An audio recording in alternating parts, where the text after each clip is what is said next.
E agora nós temos informações de São Paulo. Ontem, 7 de setembro, foi um dia de manifestações em algumas cidades brasileiras de apoiadores do ex-presidente Jair Bolsonaro. Também houve atos contrários ao ex-presidente. Mas quem tem as informações do ato que foi realizado na capital paulista por apoiadores de Bolsonaro é a repórter Marcela Marcos. Bom dia para você, Marcela. Bom dia para você também, Cássia. Bom dia para os nossos ouvintes. Milhares de manifestantes saíram às ruas ontem, no 7 de setembro, para protestar contra a anistia do ex-presidente Jair Bolsonaro e também a favor dela. Os apoiadores do ex-presidente promoveram um ato aqui em São Paulo para defender essa anistia, também atacar o ministro Alexandre de Moraes e exaltar as sanções dos Estados Unidos. O protesto, organizado pelo pastor Silas Malafaia, reuniu nomes como a ex-primeira-dama Michele Bolsonaro e os governadores Tarcísio de Freitas e Romeu Zema. Segundo a metodologia do monitor do debate político do SEBRAP, o Centro Brasileiro de Análise e Planejamento, em parceria com a ONG More in Common, que usa a inteligência artificial para analisar imagens aéreas da multidão capturadas por drones, pouco mais de 42 mil pessoas participaram desse ato. No palanque, diante de uma grande bandeira dos Estados Unidos, o governador de São Paulo questionou as provas contra Bolsonaro, pressionou Hugo Mota a pautar a anistia e chamou o ministro Alexandre de Moraes de ditador e tirano. Como é que vão condenar uma pessoa sem nenhuma prova? O que eles têm? Uma única delação de um colaborador que mudou a versão 6, 7 vezes em 3 dias, sob coação. Essa delação vale para alguma coisa? Uma delação mentirosa. Se a gente está aqui hoje defendendo uma anistia, é porque a gente sabe que esse processo está maculado. A gente sabe que esse processo está viciado. É por isso que a gente está aqui, para dizer para o Hugo Mota, paute a anistia. Nós temos que viver num país onde as divergências sejam resolvidas na urna. Deixa o Bolsonaro ir para a urna, qual o problema? Nós não vamos aceitar a ditadura de um poder sobre o outro. Chega do abuso, chega. Ninguém aguenta mais a tirania de um ministro como Moraes. Ninguém aguenta mais o que está acontecendo nesse país. No discurso na Avenida Paulista, a ex-primeira-dama Michele Bolsonaro chorou ao falar das restrições impostas pelo ministro Alexandre de Moraes ao marido. Eu vejo a minha casa sendo violada, a minha filha de 14 anos tendo que ir para a escola e todos os dias ter que abrir o carro para a polícia verificar se tem alguém escondido dentro.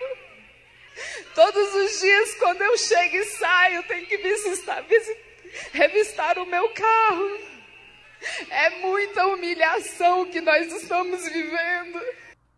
O 7 de setembro também foi marcado por atos promovidos por partidos de esquerda, centrais sindicais e movimentos sociais. Segundo o PT, houve manifestações em 72 cidades, incluindo 26 capitais, e nos discursos, líderes como Guilherme Boulos, do PSOL, defenderam a condenação de Bolsonaro e a soberania nacional, reforçando a postura adotada pelo presidente Lula contra o tarifaço. Eles podem chorar e resmungar à vontade. Aliás, o choro vai crescer essa semana. Acho que vai até inundar a papuda lá em Brasília. Porque, pela primeira vez na história desse país, os golpistas estão no banco dos réus para pagar pelos seus crimes. E vamos terminar a semana na sexta-feira com festa e com churrasco pela prisão do Bolsonaro. Não adianta bolsonarista fazer motim no Congresso, porque não vai ter anistia para golpista nesse país. Golpista vai pagar na cadeia sem anistia. O ato da esquerda aqui em São Paulo aconteceu na Praça da República, na região central, e nos discursos, as lideranças de esquerda também levantaram pautas como o fim da escala 6x1, a taxação dos super ricos e a isenção do imposto de renda para quem ganha até R$5 mil por mês. Milton. As informações foram da Marcela Marcos em São Paulo. No Rio de Janeiro, a Ana Luísa Barreto também traz aí notícias sobre a manifestação que ocorreu ontem na praia de Copacabana. Ana Luísa. Milton, o senador Flávio Bolsonaro usou o ato de domingo em Copacabana para atacar os ministros do Supremo Tribunal Federal. Em discurso durante a manifestação, ele pediu anistia aos presos pelos atos de 8 de janeiro e reafirmou que o pai, o ex-presidente Jair Bolsonaro, será candidato em 2026. Ao falar sobre Moraes, Flávio disse que o ministro está dando uma segunda facada no ex-presidente.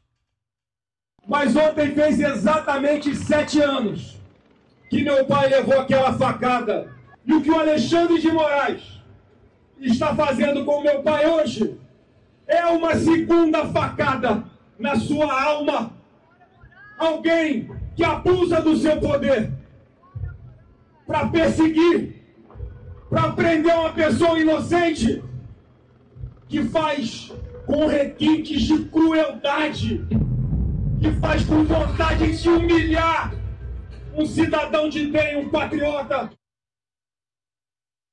No palco montado em frente à praia, Flávio foi recebido aos gritos de "Volta Bolsonaro" e afirmou que o julgamento do ex-presidente não passa de uma farsa e de um teatro. Segundo Flávio, abre aspas, todo mundo já sabe o resultado, não pelo que está no processo, mas porque 3 dos ministros são anti-Bolsonaro, fecha aspas, citando Cristiano Zanin, Flávio Dino e Alexandre de Moraes. O senador ainda voltou a defender a aprovação de uma anistia ampla, geral e irrestrita no Congresso Nacional, que também atinja o caráter eleitoral e permita, então, que o pai dispute as eleições do ano que vem. Quem também discursou no ato foi o governador do Rio, Cláudio Castro, que deixou de lado o tom mais moderado e dessa vez abraçou jargões como "a nossa bandeira jamais será vermelha". Castro ainda defendeu a inocência de Bolsonaro no julgamento do Supremo. Teremos uma semana definidora. Essa semana será o julgamento do presidente. E por mais que a gente esteja falando de anistia, antes de anistia, Flávio, antes de falar em anistia, e eu vou dizer uma coisa para vocês e não me interpretem mal, a anistia é o segundo passo. Porque o primeiro passo que nós queremos hoje aqui é Bolsonaro inocentado. Durante a manifestação, o áudio gravado pela ex-primeira-dama Michele Bolsonaro foi reproduzido no carro de som. Na fala, ela afirma que o ex-presidente é vítima de perseguição e de injustiça. A estimativa dos organizadores é de que 50 mil pessoas tenham comparecido ao ato em Copacabana.